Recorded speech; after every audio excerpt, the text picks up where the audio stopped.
Hello friends, continue कर रहे हैं हम लोग पैराडाइज लॉस्ट। 155 लाइंस हमने कर ली है। सेटन ने एक बड़ी मोटिवेशनल स्पीच दी थी, उसका जवाब उसके सेकंड इन कमांड बिल्ज़ेबब ने दिया है अपने लास्ट वीडियो में। और वो एप्रीहेंशंस, वो जो डर है वो अपने व्यक्त किए थे, वो मोर रियलिस्टिक था। उसको इतना इंथुजियाज़म नहीं था अपनी पोजीशन के बारे में। तो अब उसका जवाब एज ए लीडर सेटन दे रहा है। जो दूसरी चीज़ हमें इस वीडियो में देखनी है वो है कि मॉरल डिग्रेडेशन ऑफ सेटन। सेटन कहीं से भी हमको उसकी हीरोइक क्वालिटी कम से कम इस वीडियो में तो नहीं देखने को मिलेंगी, उसके स्पीचेस में नहीं देखने को मिलेंगी। यहाँ पे कंटिन्यू करते हैं। Whereto with speedy words the arch field replied. Field का मतलब होता है ईविल स्पिरिट, आर्च का मतलब होता है सबसे बड़ा। तो सबसे बड़ा जो ईविल स्पिरिट है, गॉड का जो सबसे बड़ा दुश्मन है, वो उसने स्पीडी और जल्दी जल्दी उसने रिप्लाई किया, क्योंकि उसको मोटिवेट करना है अपने जो चीफ को है। अब वो बात कर रहा है बिल्ज़ेबब से। फॉलन चेरूब, चेरूब जो होते हैं वो एंजल्स होते हैं। एंजल्स भी जो है हेवन में डिफरेंट कैटेगरी ऑफ एंजल्स थे, उनमें से जो चेरूब है वो एक कैटेगरी है। तो बिल्ज़ेबब उसी कैटेगरी का होगा, तो उसको फॉलन चेरूब बोल रहा है, क्योंकि अब वो गिर गया है वहाँ हेवन से। To be weak is miserable. To be weak, कमज़ोर होना मिजरेबल है। डूइंग और सफरिंग, या तो हम काम कर रहे हैं, और लास्ट वीडियो में हमने देखा था बिल्ज़ेबब ने कहा था कि गॉड ने हमको यहाँ पे हेल में इसलिए रखा है ताकि हम उसके सर्वेंट होंगे। तो या तो हम सर्वेंट के रूप में उसका काम कर रहे होंगे, या फिर गॉड ने हमें हेल में इसलिए रखा है ताकि हम यहाँ पे सफ़र कर सकें, एंडलेस पेन, आग में जलते रहे। तो या तो हम सफ़र कर रहे हैं या फिर हम काम कर रहे हैं गॉड के लिए। टू बी वीक, एक तो वीक है हम, तो हम मिजरेबल हैं। दूसरी बात, but of this be sure, चाहे हम कुछ भी कर रहे हों हेल में, to do aught good never will be our task. अच्छा करना तो हमारे नेचर में है ही नहीं, ये हम कभी कर ही नहीं सकते, हम कभी अच्छा काम नहीं करेंगे। But ever to do ill our sole delight, और हमें मज़ा किस में आता है, किस में आएगा, टू डू इल, खराब चीज़ें। तो अगेन हम देख सकते हैं सेटन का जो कैरेक्टर है वो गिरता हुआ जा रहा है। हम ये एज्यूम कर सकते हैं, हम ये मान सकते हैं कि सेटन जब हेल में रहा होगा, हेवन में रहा होगा, तो उसका एक अच्छी क्वालिटी रही होगी उसके अंदर, लेकिन अब हेल में आते ही उसकी जो कैरेक्टरिस्टिक्स है वो डिग्रेड होता चला जा रहा है। तो हमारी सोल डिलाइट किस में होंगी, सिर्फ एकमात्र खुशी हमें किस में मिलेगी, अगर हम बुरे काम करें, तो करप्ट काम करें, इमोरल काम करें। As being the contrary to his high will whom we resist, और ये कॉन्ट्ररी होगी अगेंस्ट गॉड के अगेंस्ट, और उसके विल के अगेंस्ट होगी। गॉड चाहते हैं कि हम अच्छा काम करें, और हम क्या करेंगे, गलत काम करेंगे, और इस वजह से गॉड को जो होगी परेशानी होगी। If then his providence out of our evil seek to bring forth good, सो अगर उसका प्रोविडेंस, उसकी पावर, जो गॉड की स्पिरिचुअल पावर जो है, आउट ऑफ अवर ईविल, क्योंकि हम इनहेरेंटली ईविल नेचर के हैं, और उस ईविल नेचर से अगर वो गॉड चाहता है कि हमें अच्छा काम करें, उसे ख़त्म करते हुए हम आगे अच्छा काम करें, our labour must be to pervert that end. हम, परवर्ट का मतलब होता है डिस्टॉर्ट करना, या करप्ट करना, या ख़राब करना। तो हमारा सारा का सारा एफर्ट क्या होगा, उस काम को गलत साबित करने में होगा। गॉड हमसे अच्छा काम करवाना चाह रहा होगा, और हम बुरा काम करेंगे, यही हमारा मकसद है।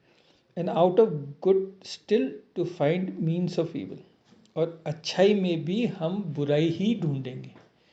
तो एक बुरा नेचर सामने निकल के आ रहा है, बुरी स्पीच निकल के आ रही है सेटन की। और जब हम करेंगे question, Satan is Satan the hero of Paradise Lost, तो हम उसकी अच्छी स्पीचेस को भी लेंगे, लेकिन अल्टीमेटली हम कहेंगे कि जो उसका इंटरनल इनहेरेंट नेचर है वो ईविल ही है। विच ऑफ टाइम्स में सक्सीड सो एज परहैप्स शैल ग्रीव हिम, कभी कभी वो सक्सीड भी कर सकता है। और हम क्या सक्सीड कर सकता है कि हम खराब काम करें, गॉड हमसे अच्छा काम करवाना चाहे और हम खराब काम करें, और हम कभी कभी सक्सीड भी हो जाएंगे, सफल भी हो जाएंगे। सो एज परहैप्स शैल ग्रीव हिम, और शायद इस वजह से गॉड जो है वो दुखी भी हो सकता है। और यही तो हम चाहते हैं, हम गॉड से शायद फिजिकल बैटल में नहीं हरा सकते, लेकिन अगर हम गॉड को दुखी करें तो ये हमारे लिए एक रिवेंज के रूप में होगा।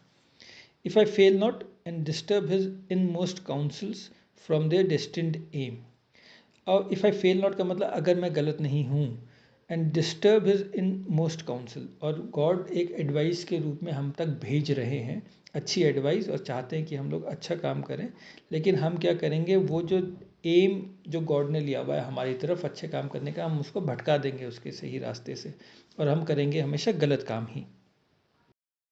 But see, the angry victor had recalled his ministers of vengeance and pursuit back to the gates of heaven. So angry victor जो है यहाँ पे गॉड है, वो बेल्ज़ेबुब को कह रहा है, सेटन कह रहा है कि जो एंग्री विक्टर है यानी God had recalled his ministers of vengeance. Vengeance का मतलब होता है रिवेंज लेना, दूसरे को हार्म करना। सो जो मिनिस्टर्स ऑफ वेंजेंस यानी जो एंजल्स हैं, जिन एंजल्स ने हमको हराया था और परस्यूट का मतलब हमारा पीछा कर रहे थे, उनको गॉड ने वापस गेट्स ऑफ हेवन के अंदर बुला लिया है। तो एक पॉजिटिव साइन है। The sulphurous hello shot after us in storm. तो जब हम नीचे गिर रहे थे हेवन से हेल की तरफ जब हम गिर रहे थे तो हमारे ऊपर सल्फरस यानी फायर फेंकी गई थी, जैसे कि ओले गिरते हैं, हेल स्टॉर्म जैसे होता है वैसे ही हमारे ऊपर फायर फेंकी गई थी। बट अब वो भी स्पेंड कर गई है, का मतलब है वो भी ख़त्म हो गई है। Overblown hath laid the fiery surge that from the precipice. तो जब हम हेवन से गिर रहे थे, प्रेसिपिस का मतलब होता है हाइट, हाइट ऑफ हेवन से जब हम गिर रहे थे और गिर के जब हम हेल में पहुँचे तो हम एक फायरी लेक के ऊपर हम गिरे, फेरी लेक के ऊपर हम गिरे, आग के ऊपर हम गिरे। पूरा फ्लड ऑफ फायर था, लेकिन अब वो फ्लड भी क्या कर गया, अब वो ख़त्म हो गया या कम हो गया वो flood. Received us falling and the thunder winged with red lightning and impetuous rage. और जो थंडर, जो जोव का वेपन है, जो मतलब गॉड का जो वेपन है वो थंडर है।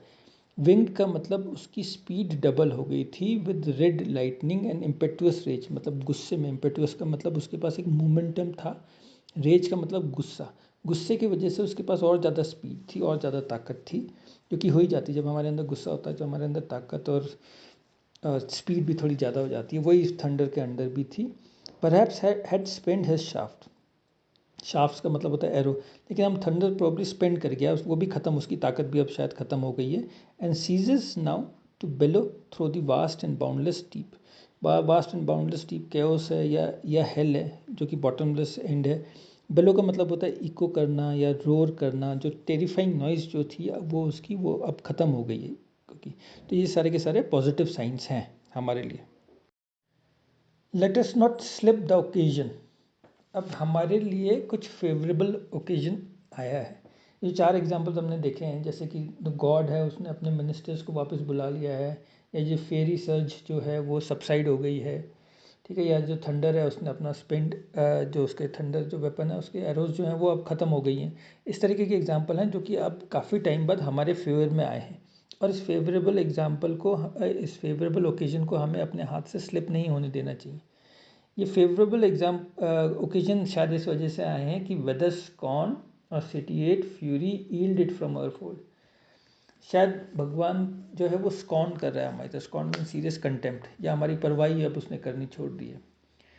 तो या तो इस वजह से अच्छा ओकेजन आए, फेवरेबल ओकेजन आए, या और सेटिएट फ्यूरी, गॉड जो है इतना उसके एंगर को अब सेटिस्फैक्शन या सेचुरेशन मिल गया है, जिसके वजह से गॉड ने अब उसका एंगर जो है वो ख़त्म हो गया, सैचुरेट हो गया पूरा कम्प्लीटली। तो इस वजह से शायद उसने अपने मिनिस्टर्स को वापस बुला लिया है, या जो उसकी फ्यूरी है वो कम हो गई है। सीएस दाउ यॉन ड्रेरी प्लेन, क्या तुम देख, वो बिल्जीबब से बात कर रहा है और वो कह रहा है क्या तुम बिल्जीबब, तुम वो वहाँ पे जो प्लेन है, अभी तो हम टॉस कर रहे हैं फायरी लेक में, लेकिन वहाँ पे तुम प्लेन है उसको तुम देख सकते हो। ड्रेरी का मतलब हो गया एक सुनसान या डिप्रेसिंग सा प्लेन जो है, डार्क प्लेन हो गया, क्या उसको देख सकते हो। फॉरलॉन एंड वाइल्ड, फॉरलॉन का मतलब होता है लोनली, एंड वाइल्ड जो प्लेन है क्या उसे देख सकते हो। द सीट ऑफ डिसोलेशन, डिसोलेशन का मतलब होता है एम्प्टीनेस और डिस्ट्रक्शन। वॉइड ऑफ लाइट, और वो जो रीजन है वो वॉइड ऑफ लाइट है, यानी वहाँ पे लाइट नहीं है। The word of save what the glimmering of these livid flames cast pale and dreadful। Light तो नहीं है वहाँ पे, लेकिन जो जिस फायर में हम लोग तैर रहे हैं इस समय, उसकी कुछ लाइट पड़ रही है वहाँ पे। तो सेव का मतलब होता है except what the glimmering, glimmering का मतलब है faint of this livid flames. Livid का मतलब होता है एंग्री फ्लेम्स, तो काफ़ी तेज वो फ्लेम्स होंगे। द सेम टाइम लिविड का मतलब होता है ब्लू एंड ब्लैक फ्लेम्स। तो ये एक्सपर्ट द्वारा माना गया है कि जो फ्लेम्स हैं हेल की, वो blue and black in colour है।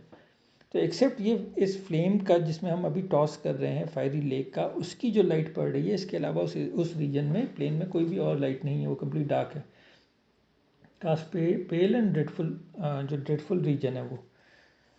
Thither let us tend from off the tossing of this fairy waves।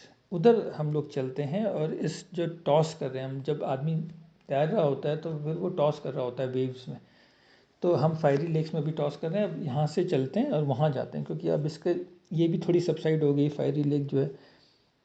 There rest if any rest can harbour there, अगर रेस्ट वहाँ पे रहता है तो let's take some rest there. And reassembling our afflicted powers, afflicted का मतलब defeated हो गई या सफरिंग जो पावर्स हैं यानी हमारी आर्मी, उनको हम रीअसेंबल करते हैं, सबके सबको जो हमारे फॉलन सोल्जर्स हैं उनको। Consult how we may henceforth most offend our enemy, और हम लोग कंसल्ट करते हैं, एक डिस्कशन करते हैं कि किस तरीके से हम ऑफेंड कर सकते हैं अपने एनिमी को। Our own loss how repair, God को किस तरीके से कर सकते हैं, और अपना जो हमें लॉस हुआ है, इतना लड़ाई में जो हानि हुई है उसको किस तरीके से हम रिपेयर कर सकते हैं, जो थोड़ा मेंड कर सकते हैं, इम्प्रूव कर सकते हैं। How overcome this dire calamity, और हमारी स्थिति तो अभी बहुत ही ख़राब है। इस डायर मतलब सीरियस जो कैलामिटी हमारे ऊपर पड़ी है, आप जो हमारे ऊपर आई है, इसको हम किस तरीके से ओवरकम कर सकते हैं। What reinforcement we may gain from hope, reinforcement का मतलब हो गया क्या मोटिवेशन हमें मिल सकता है होप से। और आप जानते हो कि होप या उम्मीद जो है एक बहुत बड़ी मोटिवेटिंग फैक्टर होती है। अपने पे भी आप एग्जांपल लगा सकते हैं कि अगर आप किसी कंपटीशन की तैयारी कर रहे हैं और अगर आपको होप है कि आप निकल जाओगे, तो आप और सीरियसली मोटिवेट होते हैं और आपको एक करेज मिलता है, एक सपोर्ट मिलता है। तो what reinforcement we may gain from hope, hope to defeat God, hope to do harm to God, hope to take revenge. If not, और अगर हम ये सब काम नहीं कर सकते हैं तो फिर व्हाट रेजोल्यूशन फ्रॉम डिस्पेयर। अब फिर तो हमारी सिचुएशन जो है वो बड़ी डिस्पेयर मतलब लॉस ऑफ होप होता है, एक डिस्परेट सिचुएशन होगी। और उस डिस्परेट सिचुएशन में भी कई बार हम लोग कई बड़े काम कर जाते हैं। तो हम एक ठान लें, हम रेजोल्यूशन बना लें कि गॉड को तो हमें हार्म करना ही करना है, चाहे उसमें कुछ भी हो जाए। तो ये स्थिति है अभी। और अब हम लोग कंटिन्यू करेंगे the next video. Thank you.